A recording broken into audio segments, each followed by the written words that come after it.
Maya Chun frowned at the empty shelf in her greenhouse. That was the third time this week that seedlings had disappeared, along with some of her protein bars and bottled water she kept in the small refrigerator. Living alone at the edge of Pacifica Bay had its advantages: privacy, space for her botanical research, and stunning ocean views, but apparently it also made her an easy target for theft. "This is getting ridiculous," she muttered, adjusting her glasses as she examined the subtle fingerprints on the glass door. They were too small for an adult, and strangely patterned. Perhaps a local kid was responsible, but something felt off about the whole situation. Maya had moved to this remote property after receiving a research grant to study coastal plant adaptations to rising sea levels.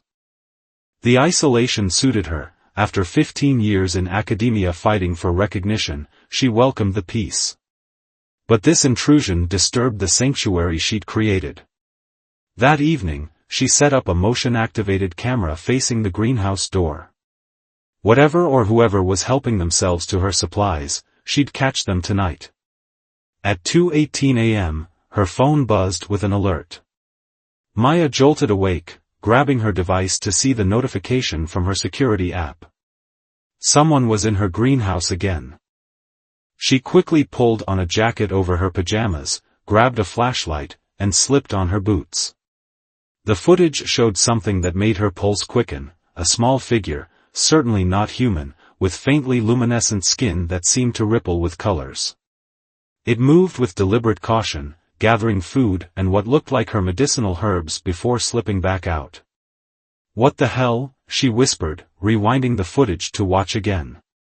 She considered calling the police but hesitated. What would she even say?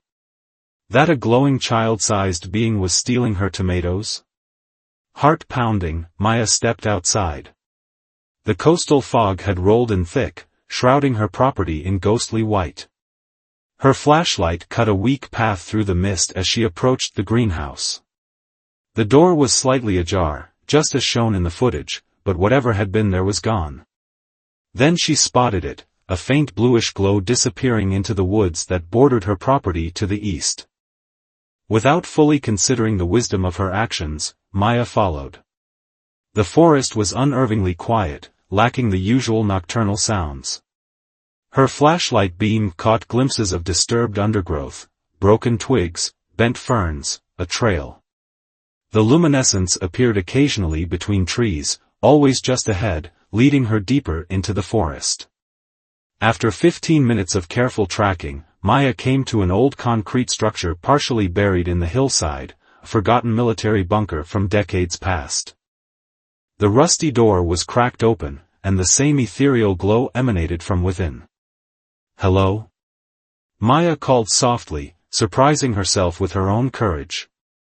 "I'm not going to hurt you. I just want to understand."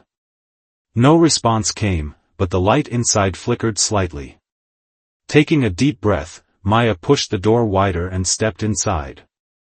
The bunker's interior was surprisingly clean, with what looked like salvaged items arranged carefully: blankets, containers, and strange metallic objects she didn't recognize. In the far corner, curled on a makeshift bed, lay a larger version of the being she'd seen on camera. But this one was clearly unwell. Its luminescence pulsed weakly, skin nearly transparent in places, revealing a complex circulatory system underneath that flowed with iridescent fluid. Beside it, the smaller being, presumably a child, hovered protectively, making soft clicking sounds. The adult's eyes opened, 3 of them, arranged in a triangle, regarding Maya with unmistakable intelligence and fever-bright intensity. It raised a 6-fingered hand weakly, making a gesture that somehow conveyed both warning and pleading. "You're sick," Maya whispered, the reality of what she was seeing slowly sinking in. "And you're not from here at all, are you?" The child moved between them, holding out the herbs and food it had taken from Maya's greenhouse. In its other hand, it clutched what appeared to be a crude drawing of the adult figure, surrounded by plants similar to Maya's medicinal herbs. Maya's scientific mind raced alongside her human compassion. Before her lay beings not of this world, one dying, one desperate enough to risk exposure to save its parent. Every rational thought told her to leave, to call authorities, to protect herself. Instead, she slowly knelt, bringing herself to the child's eye level. "I can help," she said, knowing they might not understand her words but hoping they would sense her intention. "If you'll let me." Maya returned to her cottage with her mind spinning. She'd spent another hour in the bunker, trying to communicate with the aliens through gestures. The child, she couldn't determine its gender, if such a concept even applied to their species, had watched her with wary fascination. The mother had drifted in and out of consciousness, her breathing labored and skin fluctuating between luminescent blue and alarming patches of dull gray. "Get a grip, Chen," she muttered to herself as she packed a duffel bag with medical supplies, food, and bottled water. Her hands trembled slightly. "You've just discovered extraterrestrial life, and you're treating it like a stray cat situation." She paused, remembering her ex-boyfriend James, a veterinarian with a specialty in exotic animals. He might know how to help, but calling him meant exposing the aliens. No, she needed to establish trust first. Understand what she was dealing with. When Maya returned to the bunker at dawn, the child alien was waiting at the entrance, as if it had sensed her approach. Its skin rippled with patterns of turquoise and gold that seemed to convey emotion, currently a mixture of fear and hope. "I've brought supplies," Maya said softly, setting her bag down and slowly unpacking its contents. "Medicine, food, water." The child made a series of clicks and trills, then reached into a niche in the wall and withdrew what looked like a small metallic disc. It pressed a symbol on the disc's surface, and a holographic display flickered to life between them. Maya gasped. "You have technology." The display showed simple images, two figures, one small, one larger, beside a curved shape that Maya recognized as a spacecraft.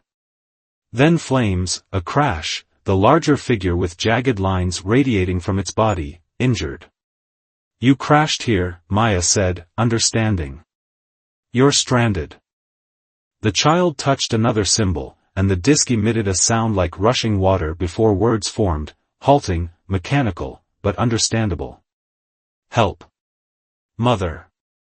Dying. Then, danger. Humans."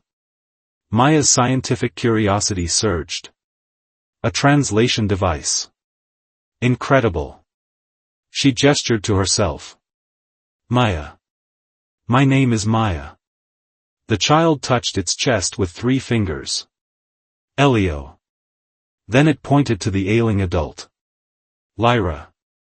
Maya approached Lyra carefully. The alien mother's breathing was shallow, her 3 eyes half closed. Up close, Maya could see a wound on Lyra's side that oozed a thick, silvery fluid. Infection, possibly, though who knew how alien biology worked. "I need to examine her," Maya said, pointing to her medical supplies. Elio hesitated, then nodded, moving aside. Maya donned latex gloves before gently touching Lyra's skin. It felt warm, too warm, and had the texture of fine suede. The wound was deep, and angry purple lines radiated from it into the surrounding tissue. She cleaned it as best she could with antiseptic wipes, applied antibiotic ointment, and covered it with a bandage. Then she offered painkillers and antibiotics, showing Elio the bottles. "I don't know if these will help or harm," she admitted. "Your biology might be completely different." Elio took the medicines, examining them before placing a drop of water on a pill and touching it to the translation device. The display showed chemical compounds breaking down, and Elio shook its head. "Not compatible," came the translation. "Smart," Maya nodded. "Very smart to check." For the next 2 hours, Maya sat beside Lyra, applying cool compresses to her feverish skin. Elio showed Maya more images on the holographic display, a beautiful world with twin moons, vast oceans, and floating cities. Then destruction, environmental collapse, mass migrations, desperate attempts to find a new home. Last ship, the translation said. Seek safe world. Not meant to land here. Emergency. As Lyra stirred, opening her eyes fully for the first time, Maya felt a strange sensation, a gentle pressure inside her mind, like fingers leafing through pages. Startled, she pulled back. I'm sorry, came Lyra's voice through the translator, her hands weakly gesturing. Our way. To know. No harm. Maya hesitated, then nodded, allowing the sensation to return. Images flooded her consciousness, Lyra's memories of her homeworld, the crash, her desperate efforts to protect Elio. And beneath it all, a mother's fear of dying and leaving her child alone on a strange, potentially hostile planet. The connection faded, leaving Maya breathless and with tears in her eyes. I understand, she whispered. I'll help you both. That evening, Maya returned with more supplies. She'd spent the day researching botanical treatments that might work across species barriers.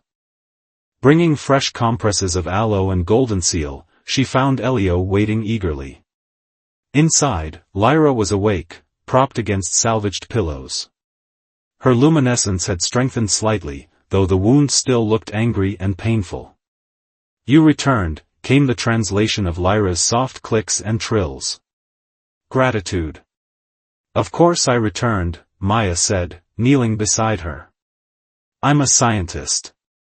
A botanist. I study plants. And. She hesitated, I couldn't leave you like this. As she applied the herbal compress, Lyra's six-fingered hand gently closed around Maya's wrist. The touch sent a warm tingle up Maya's arm, not unpleasant but definitely alien. Their eyes met, Maya's two looking into Lyra's three, and something passed between them, understanding, trust, the beginning of connection across unfathomable distances. Elio stole, Lyra's translation came. Wrong. He was trying to save you, Maya replied. I understand. Later, as Maya prepared to leave, promising to return in the morning, Elio presented her with a small object, a crystal that pulsed with inner light. Communication, the translation explained. If danger. If needed. Maya carefully pocketed the crystal. Walking back through the darkening forest, she realized her life had irrevocably changed. The universe had suddenly become both vastly larger and infinitely more intimate. She had crossed a threshold and could never go back to the person she was before. She also knew she couldn't handle this alone. Tomorrow, she would need to contact James. And hope that bringing another human into this secret wouldn't prove to be a terrible mistake. James Wilson stared at Maya across her kitchen table, his coffee going cold beside him. His expression had cycled from concern to disbelief to outright alarm as she explained the situation. Let me get this straight, he said, running a hand through his dark curls.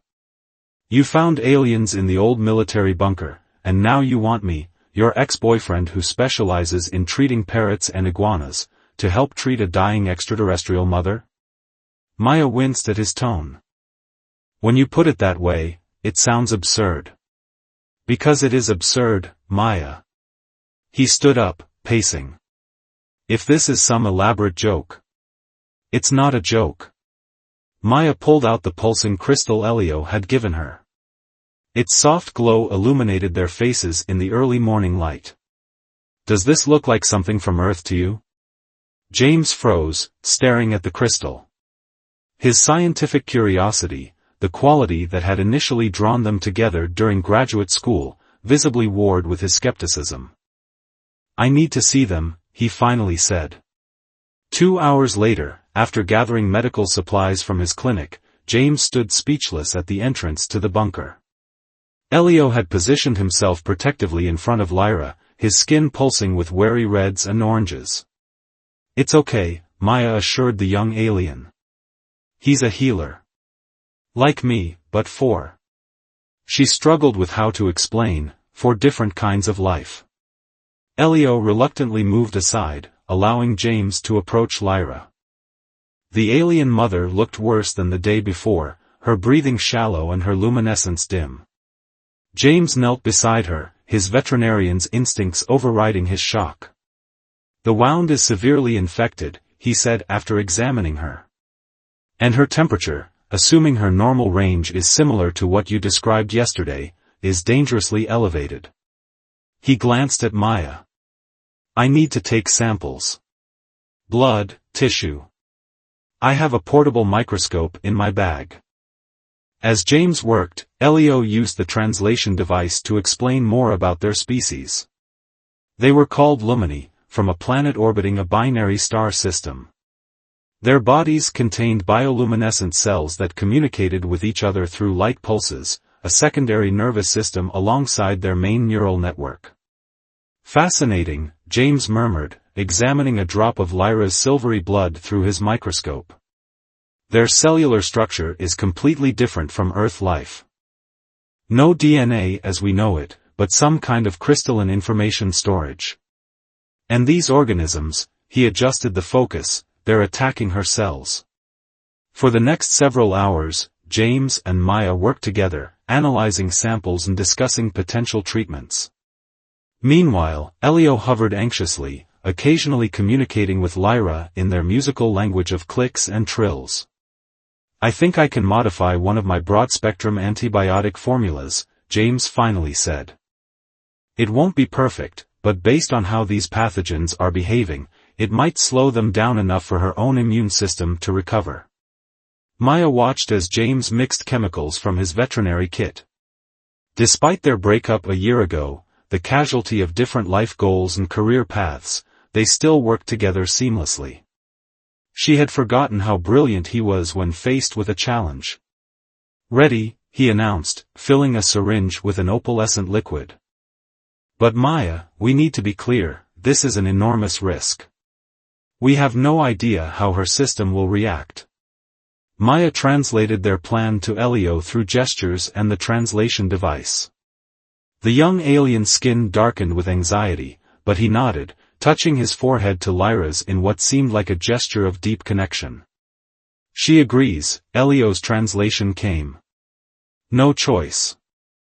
James administered the injection carefully, then they waited, monitoring Lyra's vitals as best they could with their limited understanding of Lumini physiology. An hour passed in tense silence. Then another. As the evening shadows lengthened, Lyra's breathing suddenly became labored, her skin flashing with alarming patterns of black and red. "She's going into shock," James said urgently, reaching for his bag. "Her system is rejecting the treatment."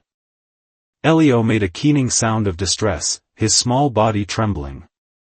Maya placed a hand on his shoulder, feeling the vibrations of his fear. "Wait," she said suddenly, remembering something from her botanical research. "Some of my experimental plants, the ones I've been developing for extreme environments. They produce compounds that might help stabilize her." Without waiting for James's response, Maya rushed back to her greenhouse. She returned with several specimens of her genetically modified coastal plants, their leaves glistening with specialized oils. "These evolved to survive in highly saline and toxic environments," she explained, crushing the leaves to extract their essence. "They produce adaptive compounds that help other organisms acclimate to environmental stress." James looked skeptical but desperate. "It's worth trying." They created a paste from the plant compounds and applied it to Lyra's wound, while also managing to get her to ingest some of the extract. For several agonizing minutes, nothing changed. Then, gradually, the alarming color patterns on Lyra's skin began to stabilize, returning to a steadier pulse of blues and purples.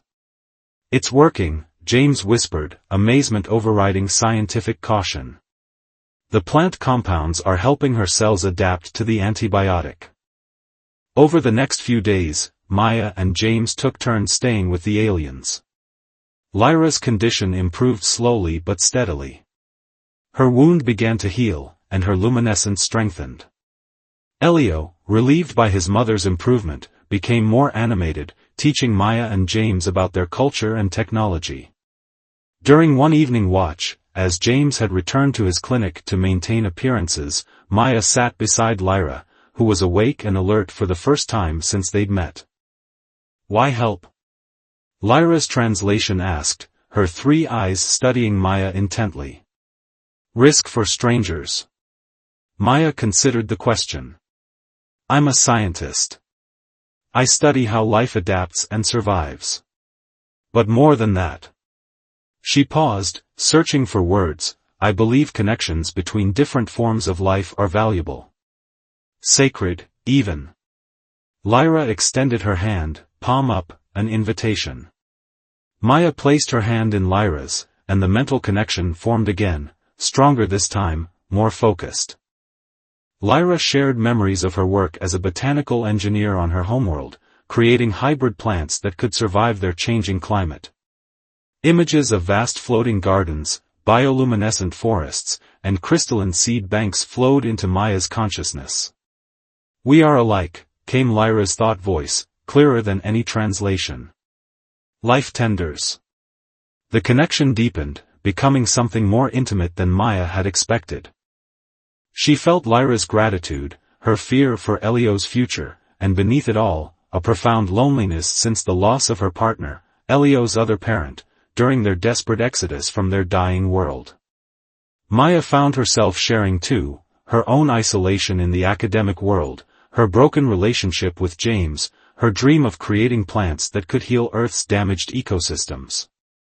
The exchange wasn't just information but emotion, understanding, a profound recognition across the gulf of different biologies and worlds.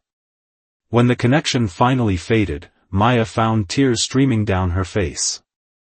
Lyra's hand still held hers, the alien skin now glowing with a warm, golden light that seemed to pulse in rhythm with Maya's heartbeat.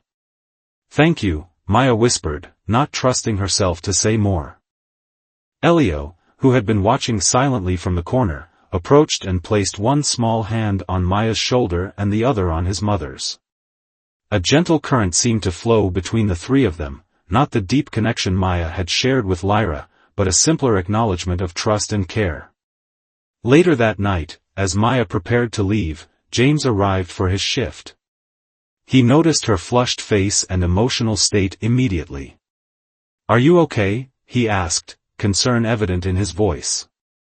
"Yes," Maya said, surprised to find she meant it. "Better than okay, actually. James, they're not just intelligent, they're extraordinary. The things they know, the way they perceive the world." James nodded, his initial skepticism long since replaced by wonder. "I know. I've been thinking, they can't stay in this bunker forever. Lyra's improving, but she needs better care, and this place isn't secure." "What are you suggesting?" "My family has a cabin in the mountains. It's remote, well supplied, and no one uses it this time of year." He hesitated. "We could move them there temporarily, until—" He trailed off, neither of them certain what the future held for their alien refugees. Maya felt the weight of the crystal in her pocket, a tangible reminder of the trust Elio and Lyra had placed in her. "We'll ask them tomorrow. It should be their decision." As she walked home through the moonlit forest, Maya felt an unexpected lightness in her steps. For the first time in years, perhaps since childhood, she felt part of something larger than herself, not just her research or career, but a connection that transcended the boundaries of her own world. Whatever dangers lay ahead, she knew she could not turn back. The whirring sound of the drone came first, a mechanical buzz that silenced the forest birds. Maya froze on the path between her cottage and the bunker, groceries clutched in her arms as she scanned the sky. Through the canopy, she glimpsed it, a sleek, black quadcopter hovering about 50 feet above, its camera swiveling methodically. Not a civilian model. Military or government issue. Heart racing, Maya continued walking as naturally as possible until she reached the densest part of the forest. There, she veered off the path and circled back toward the bunker through a ravine, moving quickly but carefully to avoid leaving obvious tracks. When she reached the bunker, she found James already inside, speaking urgently with Lyra while Elio watched, his luminescence dimmed to almost nothing, their equivalent of whispering. "Someone searching the area," James said as Maya entered. "Two black SUVs parked on the county road this morning. Men in suits asking questions at the gas station in town." "I just saw a drone," Maya confirmed, setting down her bags. "High-end, not commercial." Lyra, now strong enough to stand, moved to a metal panel they hadn't noticed before. She pressed her palm against it, and the panel slid open to reveal a small communications array. Holographic symbols flickered in the air as she manipulated controls. "What is she doing?" James asked. "Checking ship beacon," came the translation from Elio. "Distress signal." Maya's stomach dropped. "You've been broadcasting a distress signal this whole time?" Elio's skin pulsed with apologetic blues. "Automatic. After crash." Lyra's hands moved rapidly over the controls, her face tight with concentration. The holographic display showed a map of the surrounding area, with a pulsing red dot, their location, and several blue dots moving steadily closer. "They track signal," Elio explained, his young voice tinged with fear even through the mechanical translation. "Find Mother's ship. Find us." "How much time do we have?" James asked, already gathering their essential supplies. Lyra's answer came through the translator: "Hours. Maybe less." Maya and James exchanged a look. The plan to carefully relocate to the mountain cabin had just accelerated from "next week" to "right now." "I'll bring my truck as close as I can," James said, checking his watch. "Be ready to move in 30 minutes.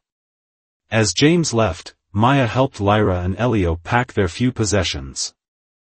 The alien mother was much improved but still weak, her movements careful and measured. While they worked, Maya noticed Lyra repeatedly touching a pendant around her neck, a crystal similar to the one Elio had given her, but larger and with a deeper, more complex glow. "Important?" Maya asked, gesturing to the pendant. Lyra hesitated, then removed it and held it in her palm. The crystal projected a three-dimensional image, a star map, Maya realized, with a pulsing path marked through it. "Home coordinates," came the translation. "And others. Like us. There are more of your people out there?" Maya asked, awed by the implication. "Scattered. Searching." Lyra's three eyes fixed on Maya with intensity. "We not alone. Not last." The revelation sent a shiver through Maya. Not just two refugees, but an entire diaspora of Lumini, searching the stars for a new home. The stakes suddenly felt even higher. They finished packing quickly, bundling the aliens' few possessions along with the medical supplies into canvas bags. Lyra insisted on bringing several metal devices Maya didn't recognize, carefully wrapping them in salvaged cloth. "Parts," she explained through the translator. "For repair." 25 minutes later, they heard 3 short whistles, James's signal. Maya peered out cautiously. The forest remained still, no sign of drones or searchers. James had managed to bring his battered pickup truck within a quarter mile of the bunker, navigating it down an old fire road. "Let's go," Maya said, helping Lyra to her feet. The alien mother still moved gingerly, but her strength was returning daily. Elio gathered the remaining bags, his small form barely visible beneath them. They moved through the forest as quietly as possible, Maya leading and James bringing up the rear. Lyra walked between them, with Elio at her side.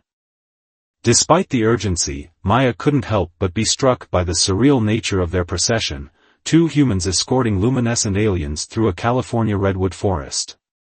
They had almost reached the truck when the drone returned, its buzz growing louder as it swept the area in a grid pattern. Everyone froze, pressing back against tree trunks for cover. "If it has thermal imaging, we're exposed," James whispered. Lyra reached into a pouch at her waist and withdrew a small device. She twisted it, and it emitted a soft pulse that rippled through the air.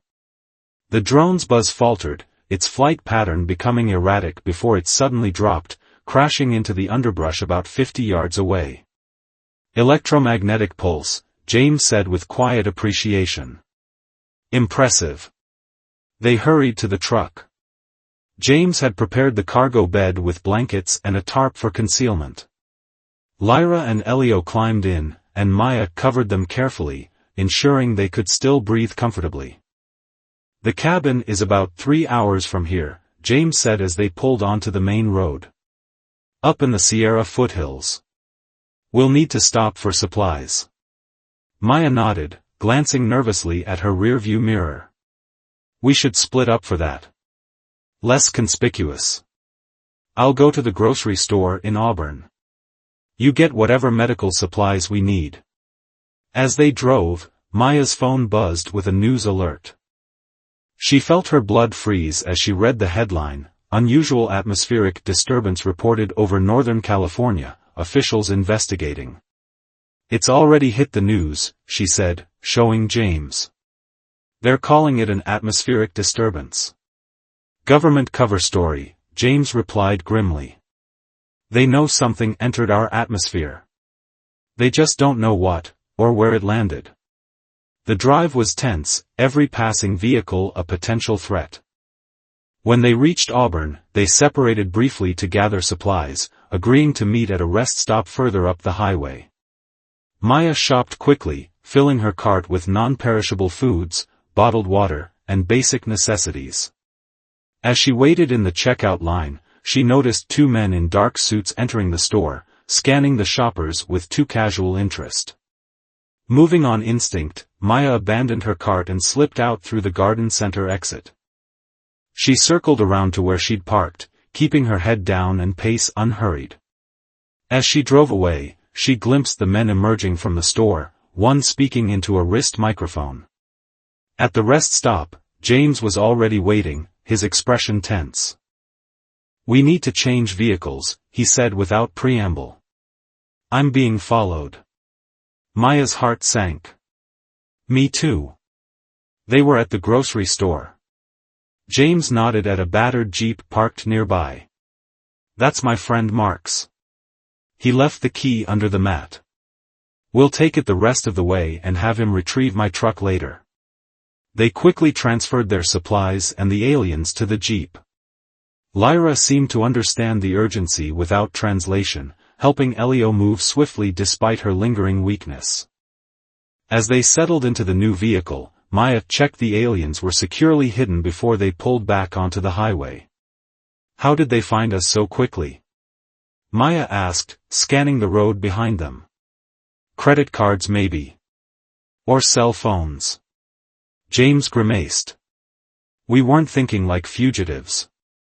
The remainder of the drive took them into increasingly remote terrain, the paved roads giving way to gravel and finally a rough dirt track that wound up through dense pine forest. The cabin, when they finally reached it as twilight fell, was more substantial than Maya had expected, a sturdy, 2-story structure built of logs and stone, with solar panels on the roof and a generator shed behind it. "My grandfather built it," James explained as he unlocked the door. He was a bit of a doomsday prepper. Off-grid power, well water, satellite internet with scrambled signal. Inside, the cabin was rustic but comfortable, with a large main room, a kitchen, and several bedrooms upstairs. Lyra and Elio emerged from their hiding place, their luminescence brightening in the dim interior. Elio immediately began exploring, his curiosity seemingly undiminished by their harrowing escape. "This will be safer," James said. "At least temporarily." Maya helped Lyra to a chair by the stone fireplace. The alien mother seemed exhausted by the journey, her light pulsing weakly. "Rest now," Maya said, using gestures to reinforce her words. "You're safe." As James built a fire and unpacked supplies, Maya set up a makeshift medical area in one corner of the main room. She arranged their medications and herbs, creating a space where they could continue treating Lyra's wound, which was healing but still required care. That night, after a simple meal, the aliens could consume some Earth foods, particularly fruits and certain vegetables. They gathered around the fire. Lyra used the translation device to share more about their journey, the desperate launch from their dying world, the long drift through space in suspended animation, the malfunction that had pulled their ship off course and forced an emergency landing on Earth. Not meant to stay, the translation conveyed. Temporary refuge. Until repair. Repair what? James asked. Lyra gestured to the wrapped metal components she had insisted on bringing.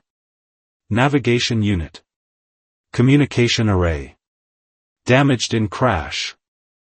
You're trying to fix your ship, Maya realized. To continue your journey. Yes.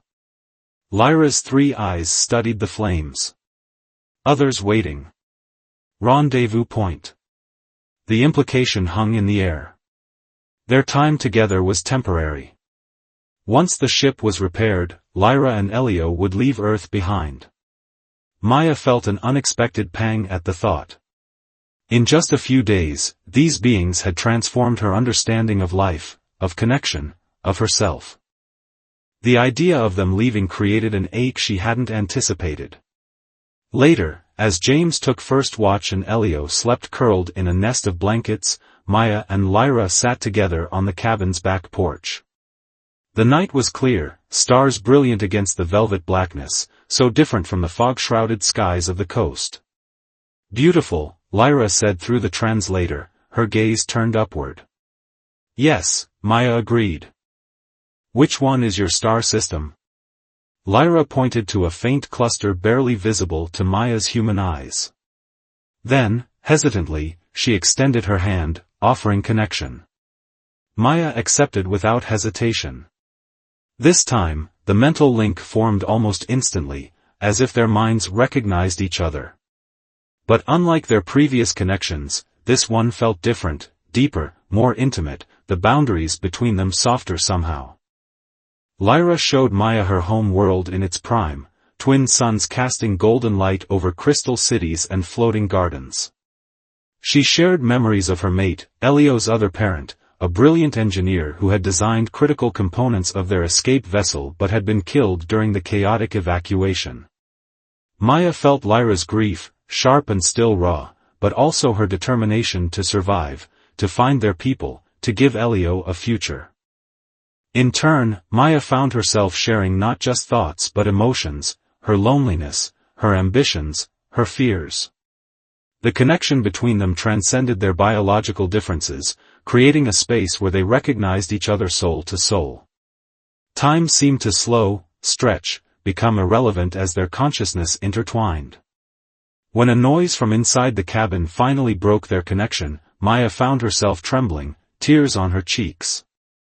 Lyra's luminescence had shifted to a deep violet rose that pulsed in sync with Maya's heartbeat.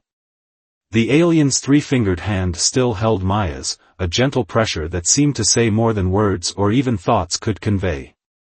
I don't know what this is, Maya whispered, not needing the translator to express what she felt. Lyra's free hand touched Maya's face with exquisite gentleness. Connection, came the translated reply. Rare. Even among my kind. The moment hung between them, fragile and profound. Then a sharp crack split the night, a branch breaking under heavy footsteps. James appeared at the door, his expression urgent.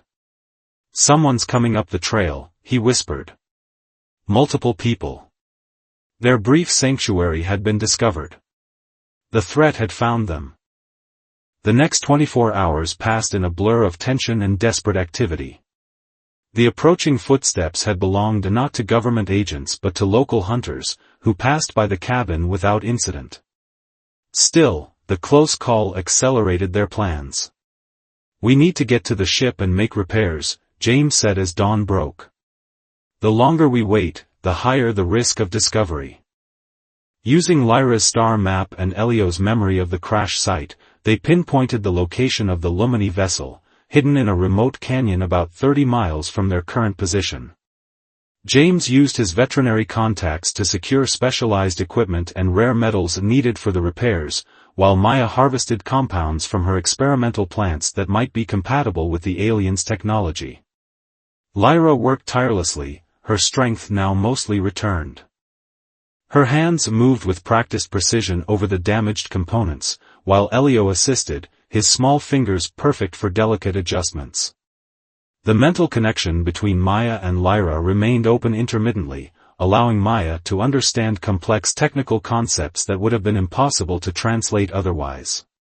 During these shared consciousness moments, their bond deepened. Maya felt Lyra's growing affection for her, matched by her own feelings, a connection that defied categorization. They communicated without words or translation, sharing memories, emotions, and increasingly intimate moments of understanding. "What happens when you leave?" Maya finally asked during a rare quiet moment, as they sat together under the stars. In response, Lyra initiated their deepest connection yet, a ritual from her world called soul binding. Their consciousness merged completely, boundaries dissolving until Maya couldn't tell where her thoughts ended and Lyra's began. In this space beyond words, Lyra shared her people's belief that true connections transcended physical separation, that souls once joined remained so across any distance. The final night before their planned departure, Lyra shared her most precious gift, seeds from her world's botanical archive, stored in crystalline capsules. For Earth's future, came the translation. And this, she placed a small device in Maya's hand, for us to speak. Across stars. Dawn brought both triumph and heartbreak. The repairs were complete. The small escape pod, all that remained of their larger vessel, was functional. Government search patterns suggested they had perhaps 2 days before the area would be thoroughly examined. At first light, they loaded the pod with supplies for Lyra and Elio's journey. Maya fought back tears as she helped secure their few possessions. "I will miss you," she said simply, knowing words were inadequate. Lyra placed both hands on Maya's face, initiating one final, brief connection. "Not goodbye," came her thought voice. "Never goodbye." Elio surprised everyone by hugging James fiercely, the young alien's luminescence flickering with complex emotions. Then he turned to Maya, offering her a small crystal he'd been carrying. "Remember," was all the translation said. As the sun crested the mountains, they stood at the edge of the clearing where the pod was hidden. The moment of parting had arrived. "Be careful," James said, his scientific detachment long abandoned. "Stay clear of populated areas on your ascent." Lyra nodded, then turned to Maya. Words weren't necessary between them anymore. Their eyes met, 2 human, 3 alien, conveying everything their hearts contained. The pod's door sealed with a soft hiss.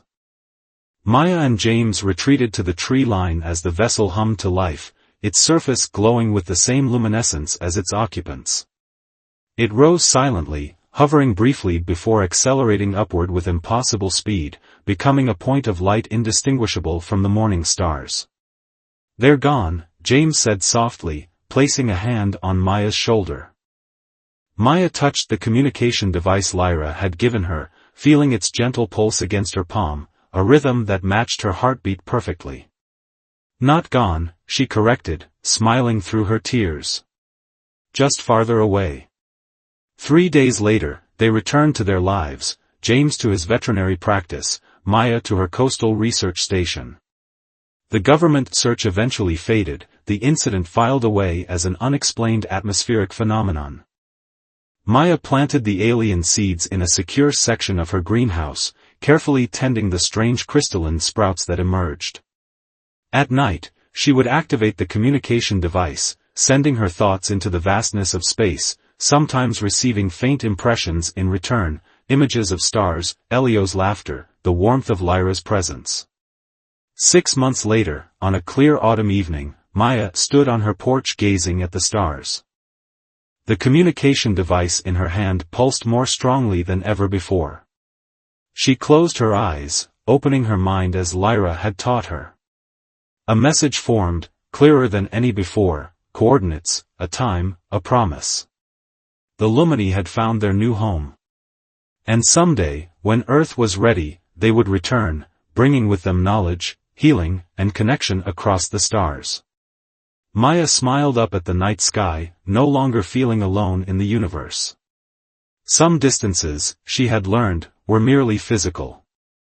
The important connections remained unbroken, spanning any gulf of space or difference. Until then, she whispered to the stars, knowing somewhere, Lyra heard her. Until then.